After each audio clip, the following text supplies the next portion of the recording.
Il n'y a pas aujourd'hui des aides magiques qui empêcheraient les déchéances de commerce après ce deuxième confinement. Donc il y a un vrai danger. Le meilleur moyen pour éviter le danger, c'est de permettre à ces professionnels qui sont complètement responsables de continuer à exercer leur activité professionnelle et en protégeant leurs clients. Donc si finalement on assure la continuité de la protection sanitaire et on laisse de la liberté pour que chacun puisse vivre de son travail, ça me semble être une bonne solution. Non, mais je crois ce qu'il faut rappeler, d'abord, il faut faire preuve de pédagogie.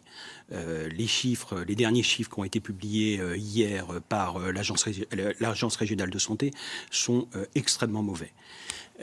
La problématique auquel on est confronté, si on n'arrive pas à maîtriser cette épidémie, si il y a de plus en plus de malades du Covid, c'est que les hôpitaux vont se retrouver totalement submergés. Et les personnes qui sont malades d'un cancer ou qui ont un accident de la circulation, on ne pourra plus les prendre en charge. Et donc, ce qu'il faut absolument, c'est qu'on fasse preuve de discipline collective, qu'on respecte les gestes barrières, et puis, il faut absolument limiter les déplacements. Sauf que les commerçants, ils ont l'impression d'avoir mis en place des protocoles. Pendant des semaines, on leur a expliqué. Aujourd'hui, comment vous leur dites? Qu'est-ce que vous leur dites? Alors, moi, ce que j'ai constaté, contrairement à ce que vous dites, d'abord, c'est que, contrairement à ce que vous dites, il n'y a pas foule dans les centres commerciaux. Et puis, le problème, et ça, c'est aussi ce que me disent les commerçants de Chalon-sur-Saône, c'est que, de toute façon, il n'y a plus personne dans les rues.